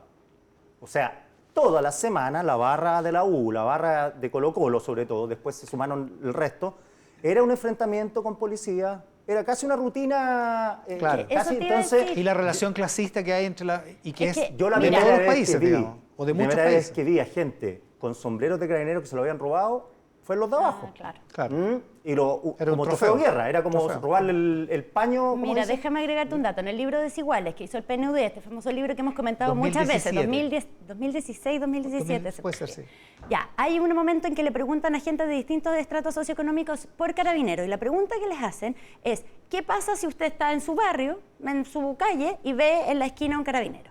Tú preguntabas esto en el barrio alto y lo que decían, me siento mucho más segura. Un ejemplo que yo siempre uso porque es muy revelador. Estoy mucho más tranquila de que haya un carabinero en la esquina de mi casa. Tú preguntabas eso mismo en un barrio vulnerable y era como, llegaron los carabineros, hay que ir a guardarse, vamos a tener problemas. Nos vamos a meter en lío. Claro. Claro. Entonces había Por la una relación percepción... por la relación clasista Por que una había. historia Sin también. duda, Entonces hay sí. una percepción. Cuando tú dices carabineros, para distintos segmentos de la sociedad significan cosas completamente distintas. Ahora, eso va destruyendo este consenso social y el consenso Exacto. respecto del uso legítimo de la fuerza del Estado. Y es lo que pasa, es lo que dice el carabinero que le disparó a la persona que le iba a tirar el bloque concreto Claro. en el monte, donde termina diciendo, después de declarar como imputado, en la primera parte del proceso, termina diciendo, bueno, hay muchos carabineros que prefieren que los hieran, que le hubiera pegado el peñascazo, antes de usar su arma porque no están dispuestos a pasar por esto. Acuérdate lo que pasó en Panguipulli. Con Claro. este señor Del del sable. machete. el Ese joven. es otro ejemplo, claro. Claro, y acuérdate que después de eso, prácticamente quemaron Panguipulli. Bueno, quemaron la municipalidad, si no me Claro. equivoco. Entonces, como en febrero Al de carabinero que 2020. sacarlo de ahí Está- el 5 de febrero del 2020. digo, sí. a partir de estos números, ¿está el modo igual que en ese tiempo? Quizás sí, quizás no. Lo que sí, obviar estos números es un error, No tal se como se puede. obviaron cosas como no lo vimos venir, porque si no se soluciona el problema de la delincuencia, por lo menos no se va a solucionar, obviamente, pero si no se morigera, lo que va a ocurrir es que estas cifras van a seguir aumentando de represión, represión, y de ahí sigue la pena de muerte, pena de muerte, pena de muerte, pena de muerte. Claro. Y el efecto Más político pedir es... mano dura. Claro. El Sobre efecto todo político que- es ese, el de la Claro. mano dura. Y digamos, que tú claro. estabas mirando los datos del sector D, que tiende a ser con voto voluntario un sector que vota menos, y ahora estamos avanzando hacia el voto obligatorio. Entonces, también que en ese sector esté cambiando tan fuerte, la percepción importa. Sí, Importa porque mucho. O sea, llega- siempre claro. ha importado, pero quiero decir, en términos electorales, empieza a tener Porque más ese sector incidencia. va a participar más, en Ese ese sector va a sentido. No, y participar ahí más. ese sector tenés que darle una promesa de represión dura porque la delincuencia que sufren es a O sea, de diario. seguridad. Uno es esporádica, el portonazo en el sector oriente son recurrentes, pero no a una persona le pasan 10 veces en la semana. No, po. En el sector Ni pasa D, 10 veces en tu cuadra. 10 veces le puede pasar en el día. Obvio. Sí, complicado. Ya, esos son los datos. ¿Algunas conclusiones? ¿A qué vamos a estar atentos hoy día?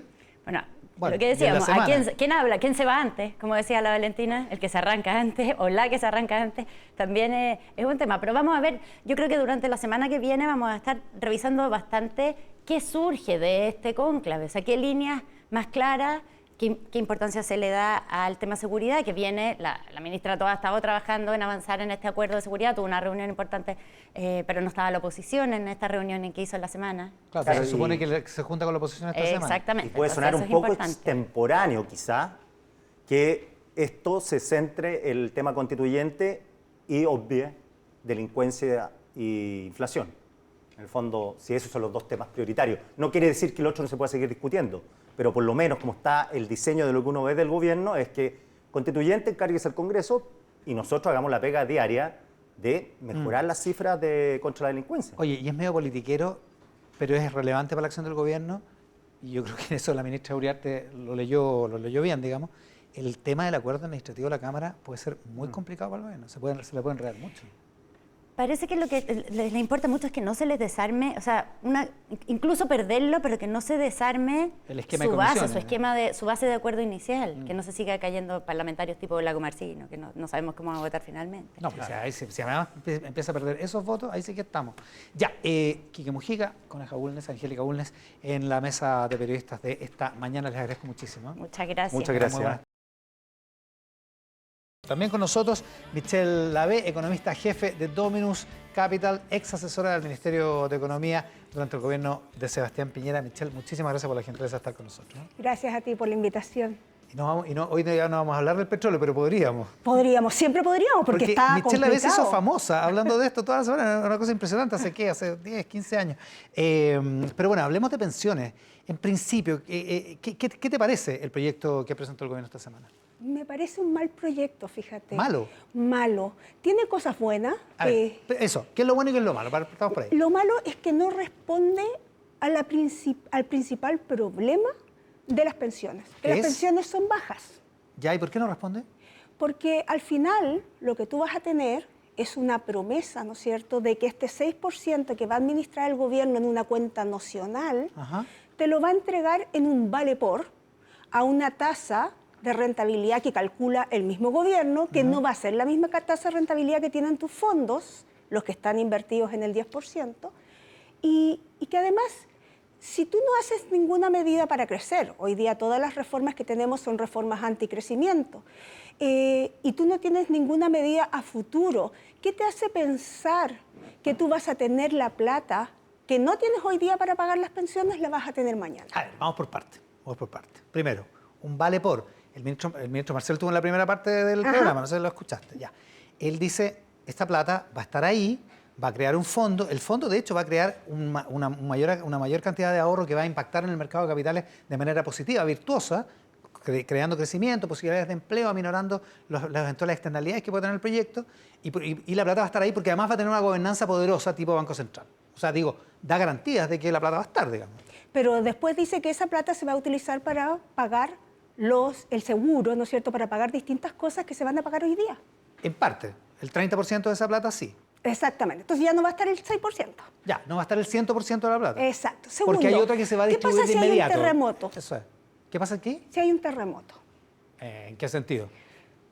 Todo el mundo va a decir, necesitamos reconstruir, está esa plata. ¿Por qué no le pedimos prestado ese fondo para poder reconstruir? Ya, ahí entra el tema de la gobernanza. El ministro dice, aquí hay una gobernanza inmune a las necesidades políticas o a las presiones políticas del momento, como la del Banco Central, sin que los consejeros del estamento, del órgano administrador, puedan ser removidos por razones políticas.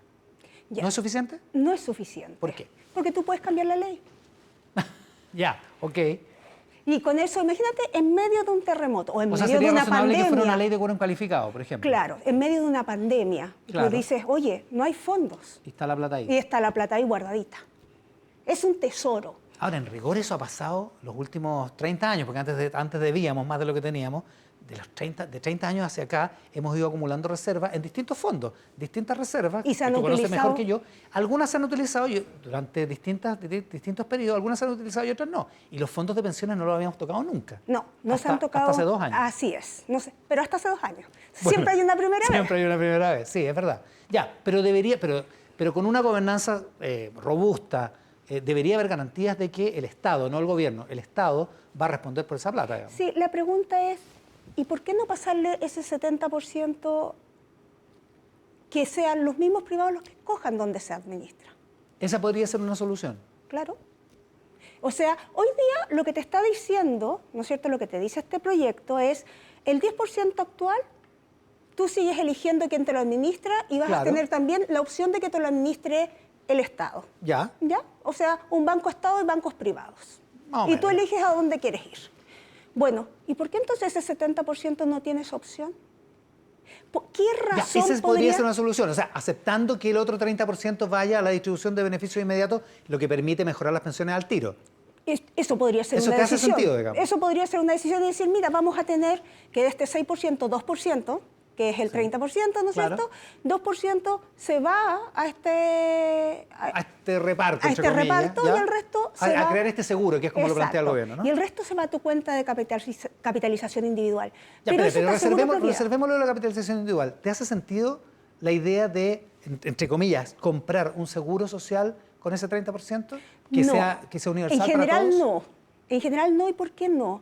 Porque comprar ese seguro con ese 30% significa comprar el seguro con plata de los trabajadores, Ya. ¿no es cierto? De los trabajadores de Chile y de los trabajadores bajo cierto nivel, con Ya, salarios ya. menores. Y por lo tanto lo que tú estás haciendo es política social con la clase media. Ya. ¿Y por qué no utilizar los recursos de la nación, ¿no es cierto?, en que se recauda y se le pide más a los que más ganan para hacer esto? Porque dice el ministro que no tenemos suficiente plata.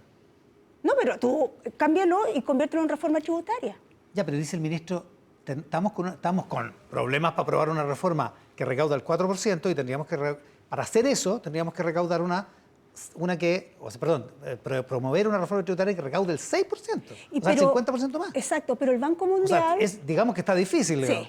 pero el Banco Mundial, el Banco Interamericano de Desarrollo, Libertad y Desarrollo, todos coinciden en que hay entre 2 y 4 puntos del PIB ¿Ya? gastados en programas que no funcionan. Ya, pero es que eso me lo venimos diciendo hace como 20 años. Totalmente de acuerdo. Y todavía nadie, o sea, no quiero usar la frase del cascabel al gato, pero francamente nunca hemos llegado, nunca se ha cerrado un programa, seamos francos. Se han cerrado últimamente, se ¿Ya? han cerrado algunos programas, pero el punto es que tenemos que ponerle el Pero cascabel no, al gato. no a 2 o 4 puntos del PIB, digamos. Mira, para... O sea, lo que se ha cerrado es marginal. Es marginal, efectivamente, pero alguna vez tenemos que hacerlo, ¿no? ¿Nos vamos a poner pantalones largos o no nos vamos a poner pantalones largos? Ya, ok. Lo que pasa es que eso es como decir, mire, no estudie en la universidad porque realmente lo que tiene que hacer usted es trabajar. Bueno, la verdad es que si no se puede trabajar, hay que estudiar, digamos. Hay que estudiar para poder trabajar después, ¿o no? Sí, pero lo que pasa es que aquí tú tienes un tema que es mucho más complicado y que tiene que ver con la reforma de pensiones y con la reforma tributaria. Con las actuales. Con las actuales, claro. propuestas. Bueno, y con las antiguas también. ¿Ya? Que tiene que ver con que a las personas, a los trabajadores de Chile se les exige contribuir con su esfuerzo personal, pero el Estado no hace ni un esfuerzo personal en eficientar el gasto. O sea, el ministro Marcel dice que cuesta 4.500 millones de dólares esto. No eficiencia el gasto, pero lo aumenta. Sí, digamos. sí, pero por eso te digo, pero Que le ¿tú has cuesta al visto Estado, al fisco, en régimen esta en reforma? las reformas que presentaron, ¿hay alguna medida de eficiencia? Ya, Ninguna. ya. Ok, estamos en los mecanismos, en el método. ¿En los efectos te hace sentido? Digo, subirle las pensiones a gente que hoy día tiene una tasa de reemplazo de 20%.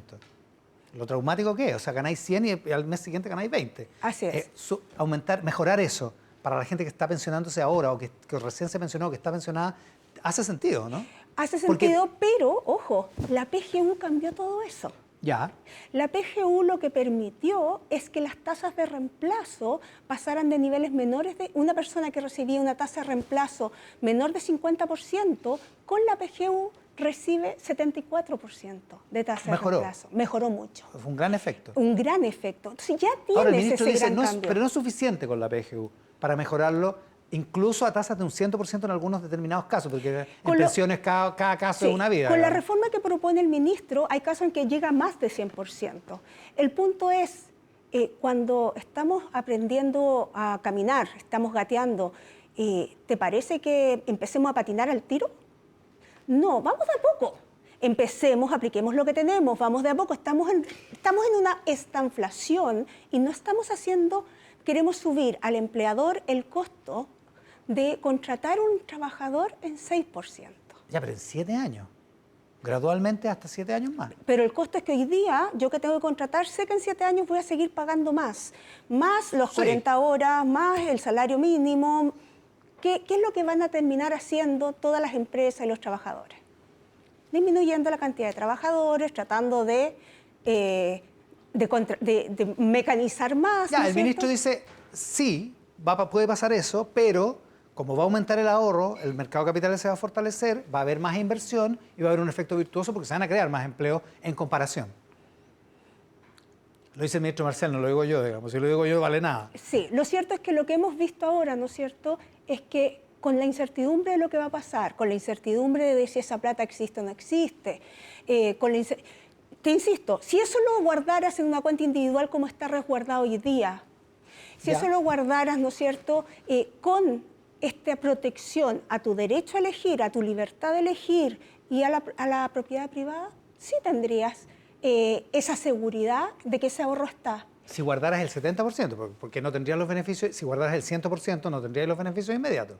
Exactamente. ¿Estamos claros con Estamos eso? claros. Ya. No, pero ojo, el beneficio inmediato de los 193.000, la PGU ya está. Es el de la PGU ya está, pero Ya el resto está. de los beneficios no. No, el resto de los beneficios no. Ni el aumento de 250.000 ni el resto de los beneficios. Sí, la mayor parte del costo es el aumento de los 250.000. Ya, pero ¿tiene sentido hacer los otros beneficios o no? Porque ese Tiene es el sentido, punto. pero es lo menor, es lo que menos gasta. Porque la pregunta es si hay que mejorar las pensiones o no. Sí, es evidente que hay que sí, ¿no? Es evidente que hay Y que la pregunta es hacerlo. cómo se hace. ¿Sabes lo que pasa? Es que seguimos en esta cosa de corto plazo, porque lo hiciste hoy día, ¿no es cierto? Claro. Lo gastas hoy día. Pero resulta que tú vas a seguir ahorrando, ¿no es cierto?, tu 10%, y nada más que tu 10%. ¿Y qué pasa cuando tú te jubiles? Cuando yo me jubile, según lo que acaba de explicar el ministro acá en el programa, cuando yo me jubile voy a tener mi 10,5% o mi 10% para redondearlo, voy a tener mi 4%, que es el 70% de la nueva cotización. Un vale por 4%. Un vale por 4%, O sea, con una rentabilidad garantizada por un seguro, así lo acaba de explicar el ministro. Y voy a tener ciertos beneficios de este seguro que se va a comprar con el 30% de la nueva cotización. Ya. Con esos 3 pedacitos se me arma una... Más la PGU. Con esos 4 pedacitos se me arma mi pensión. Ya, perfecto. Y Ojalá yo sea elegible. O es cualquiera que de ese nosotros. es el punto. Tú acabas de dar en el clavo. ¿Y quién va a decidir quién es elegible y no es elegible? Bueno, se supone que es El universal. sistema Se supone que político. es universal. Es La que- PGU está en el 90%. Sí, y era universal también los sistemas de jubilación antes de que existiera el sistema actual. ¿Y qué Y no pasaba? era universal. Y no era universal. No. Entonces, ¿qué es lo que pasa? Los incentivos políticos, y aquí hablemos de las personas y la política. Los incentivos políticos son muy malos. Déjame contarte para que tú entiendas el incentivo A ver, político. ¿qué es a ver. La Comisión Marcel. La Comisión Marcel fue hace un poquito más de 15 años. Exacto, el 2006, ¿no? Exactamente. Sí, y la Comisión Marcel propuso aumentar la tasa de cotización, ¿no es cierto? Sí. Y lo propuso creo que en 10%, no en 6%. O sea, pasar de 10 a 20. Exacto. Bueno, si se hubiera aplicado solo el 6%, si la tasa de cotización En ese momento. en ese momento hubiera aumentado al 6%, la tasa de reemplazo sería 60% mayor para todos los que hubieran empezado en ese momento y para los que se jubilan hoy.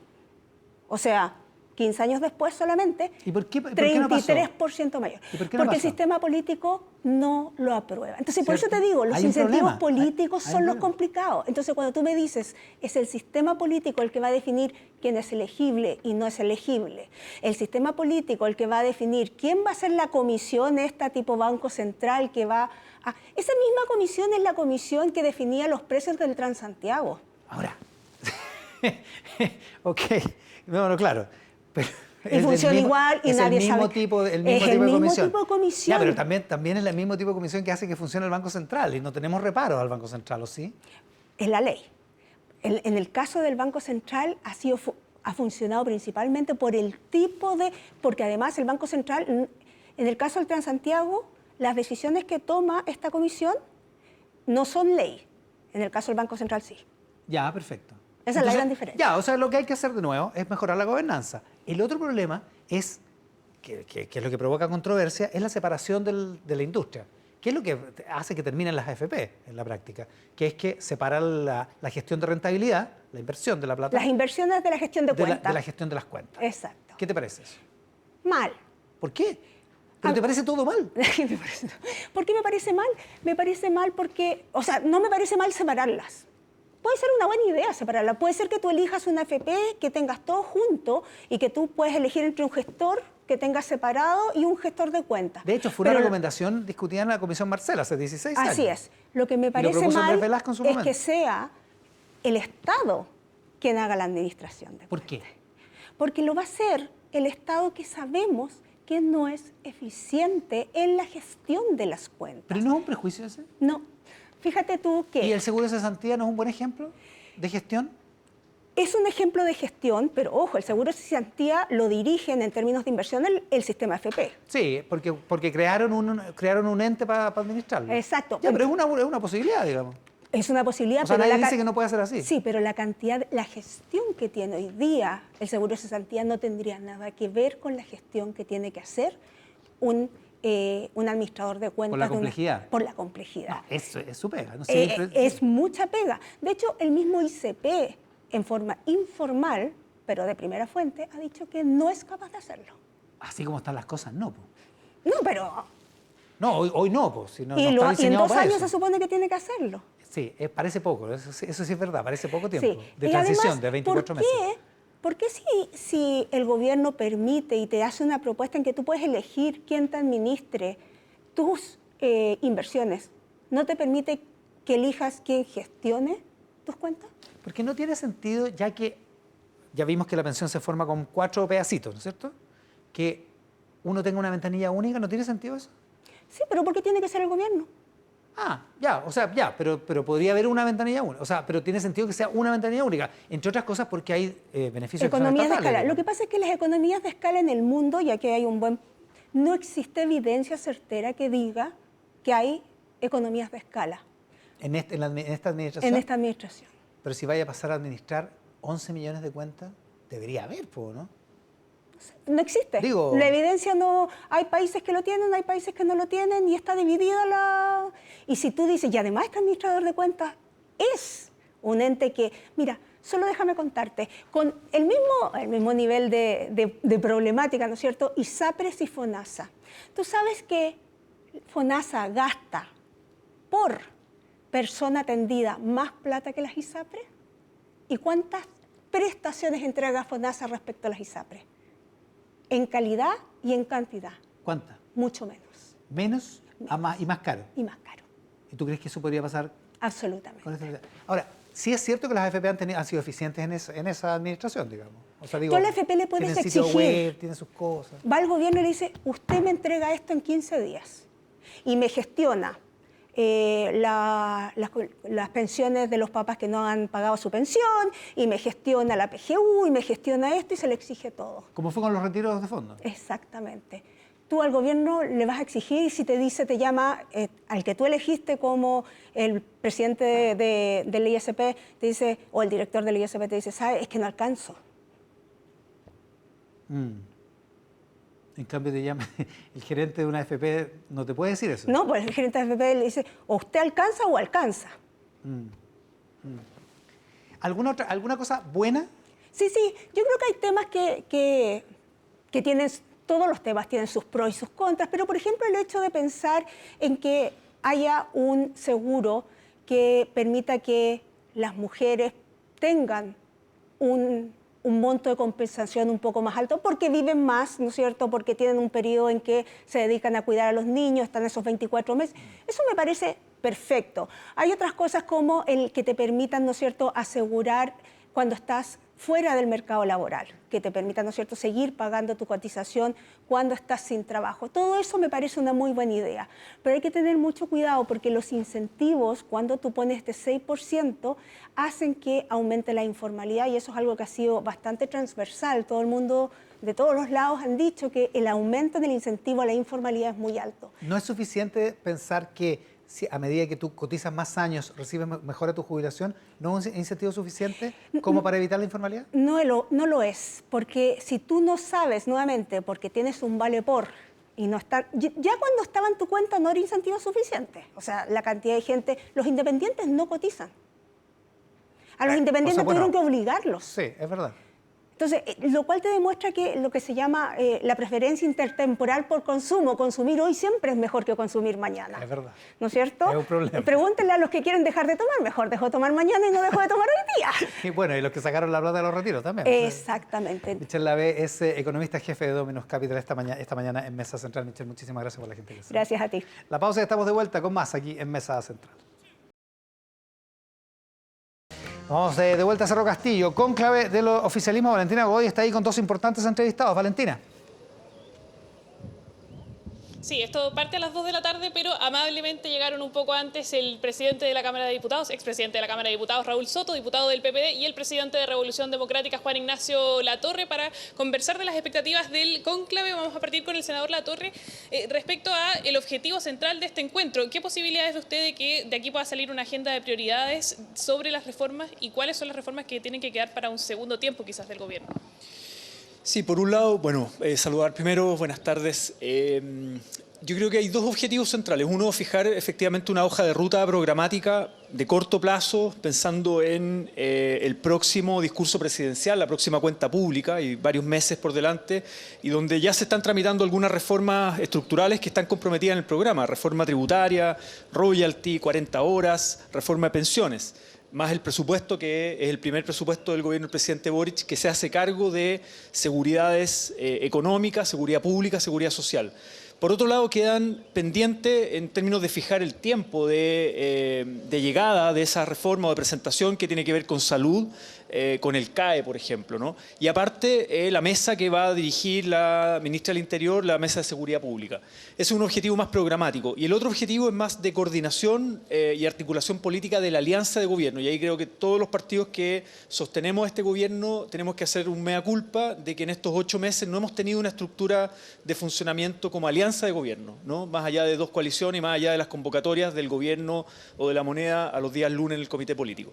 Diputado Soto, el senador Lagos Weber de su partido decía que a propósito de la relación entre las coaliciones era difícil que se mejorara la relación pensando en que no se respetaba la biografía política de cada uno. ¿Usted coincide en ese análisis? Usted también ha sido bastante crítico.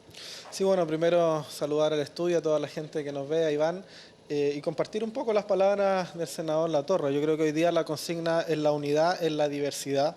Tenemos que reconocer, transparentar que somos dos coaliciones que en muchos temas vamos a tener diferentes porque tenemos domicilios políticos distintos, tenemos muchas veces pensamientos ideológicos que también tienen cierta distancia en muchos de los temas, pero hay que tener un diseño estratégico en función de que en base a esa unidad en la diversidad trabajemos y colaboremos en función de objetivos de gobierno que son sin duda comunes. Yo creo que eso es lo que ha faltado y eso se construye con más coordinación, con más comunicación, entendiendo cuál es el rol que debe jugar cada una de las coaliciones, cada uno de los partidos y bancadas en los distintos temas. Se nos vienen desafíos muy, muy relevantes.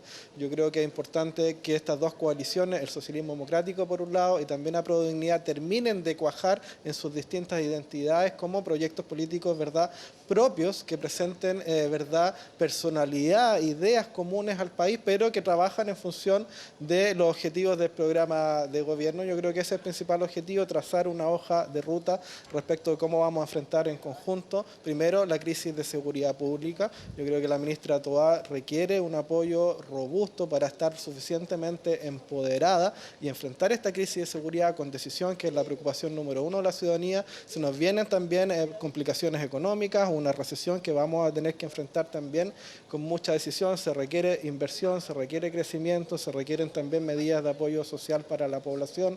En eso tenemos que buscar un camino también en conjunto entre las dos coaliciones y las grandes reformas, la reforma tributaria que ya viene tramitándose hace un tiempo y la reforma de pensiones que comienza esta semana son los grandes desafíos que tenemos en el Congreso Nacional por delante, y allí el gran desafío no solamente es mantener la unidad de las dos coaliciones, sino que entender que incluso con la unión de las dos coaliciones no nos alcanzan los votos ni en la Cámara de Diputados ni en el Senado, y por lo tanto lo principal es construir un clima de diálogo, de entendimiento, de búsqueda de acuerdos lo más transversales posible. ¿Pero usted cree que hay que priorizar ciertas reformas, dejar algunas para el segundo tiempo o para un eventual segundo gobierno de las coaliciones?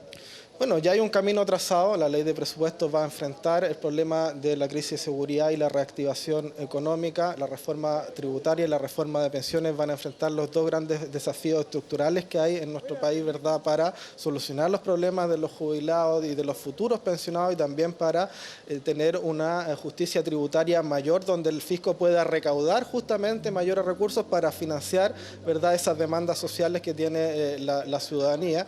Hay otras cosas que están avanzando en paralelo, la agenda legislativa, los cambios en materia laboral son muy bienvenidos, por cierto, pero sin duda que las urgencias más bien están puestas en pensiones, en la tributaria, en la ley de presupuesto, seguridad, economía y también espero en un acuerdo constitucional donde las coaliciones deben tener también la suficiente unidad para mostrar al país una salida que sea razonable y que nos dé certeza de una buena hoja de ruta constitucional y que al final del camino podamos tener en este gobierno, el gobierno del presidente Gabriel Boric, una buena y nueva constitución que nos una a todos los chilenos. Senador, ¿cómo ve usted lo que han planteado desde el socialismo democrático, esta posibilidad de recalcular el rumbo del gobierno? Se ha hablado, se ha hecho un símil de este cónclave con lo que fue el realismo sin renuncia en el segundo gobierno de la expresidenta Bachelet.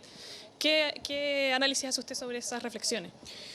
A ver, el presidente Boric ha sido muy claro que acá no hay un realismo sin renuncia. Yo creo que hay ciertos sectores políticos de distintos domicilios, digamos, que han planteado que post derrota del plebiscito del 4 de septiembre, lo que la ciudadanía rechaza no es solo el texto de la nueva Constitución, sino que también el programa del presidente Boric. Yo creo que esa es una falacia o se quiere meter todo en un mismo saco y probablemente sectores conservadores que quieren más bien el status quo.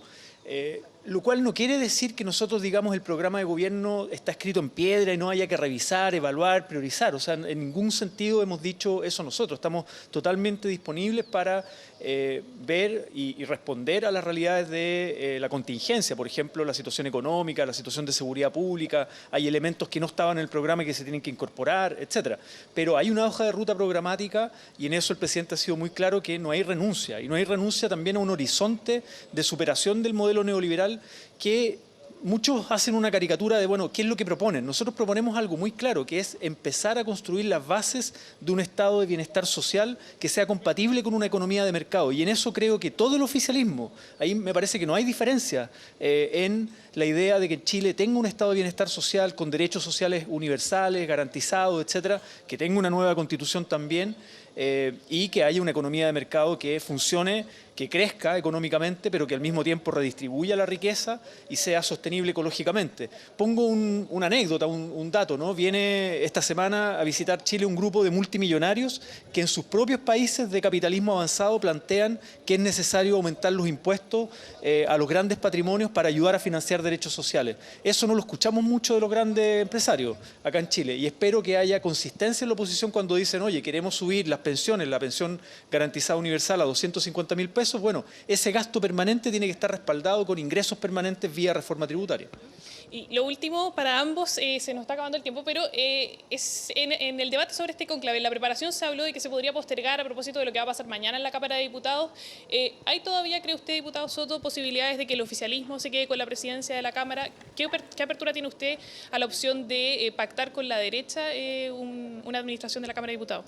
Bueno, primero respecto de la reforma y respondiendo un poco al senador, yo creo que es necesario hoy día enfrentar los desafíos legislativos, los cambios estructurales, la reforma, las demandas sociales con sentido de realidad y con flexibilidad. No tenemos los votos a ambas coaliciones, eso implica mucho diálogo, consenso, búsqueda de acuerdo, concesiones mutuas y buscar los equilibrios para reformas que avancen lo suficiente para generar los cambios que el pueblo de Chile demanda, pero al mismo tiempo con viabilidad, ¿no? Y eso requiere también ir buscando ese diálogo, esos consensos. No significa renunciar, efectivamente, no significa renunciar, pero significa avanzar con un sentido de pragmatismo que hoy día yo creo que es muy necesario. Y respecto a lo que va a pasar mañana en la Cámara de Diputados y Diputadas, yo espero primero que logremos garantizar la estabilidad y la gobernabilidad de una institución que es muy importante para la democracia en nuestro país, que la próxima mesa haga un trabajo serio, responsable, ecuánime, que le dé garantía a todos los sectores también de autonomía de este poder del Estado. Más allá de oficialismo o oposición, creo que es lo que hemos hecho durante estos 8 meses, yo espero que eso se mantenga. ¿Pero hay que pactar con la derecha? ¿Es necesario pensarlo, ponerse en ese escenario? No queda mucho tiempo. La prioridad hoy día, y eso es lo que vamos a conversar, yo después del cónclave voy a dar una definición personal respecto de cómo vamos a actuar el día de mañana, pero lo principal hoy día es resguardar la unidad del oficialismo, entendiendo que con el oficialismo, por cierto, no alcanza y que hay que buscar esos consensos con otras fuerzas políticas de centro que están fuera del gobierno o incluso sin descartar, lo he dicho, la posibilidad de hacer algo más transversal en la medida, por cierto, que estén las voluntades políticas necesarias para hacerlo sin división de las fuerzas del gobierno. Pero lo importante es que no se transforme esto en una pugna de poder que genere condiciones de inestabilidad, que tengamos mañana una votación estrecha donde uno u otro lado gane por 1 o 2 votos y después tengamos en la semana sucesiva permanentes acusaciones cruzadas, ¿verdad?, censura horas, eso va a generar un clima inviable para la deliberación democrática que requiere ser en un clima de diálogo en una institución como la Cámara de Diputados. Senador, ¿cree usted también que hay que pensar ya en un pacto con la derecha o ya está desahuciado cualquier posibilidad de la oficialidad? No, yo creo que esas negociaciones están en desarrollo. Creo que hay que tener flexibilidad táctica, ciertamente, y buscar nombres de consenso que tengan los votos. Eso creo que es fundamental para darle gobernabilidad a la Cámara de Diputados. Coincido con el diputado Raúl Soto en términos de que ojalá la elección no sea por 1 o 2 votos, pero sin duda la negociación tiene que buscar un respaldo mayoritario.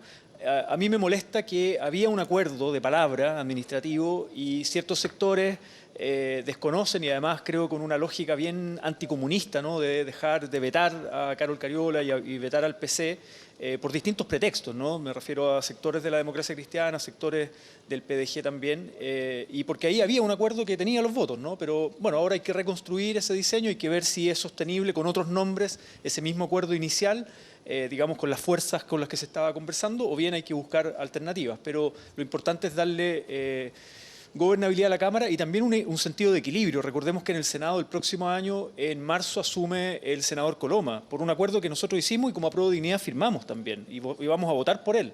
Pero es importante que haya equilibrio también en la Cámara de Diputados y que, por ejemplo, no haya 2 representantes de la UDI dirigiendo ambas corporaciones. Me parece que eso sería una muy mala negociación.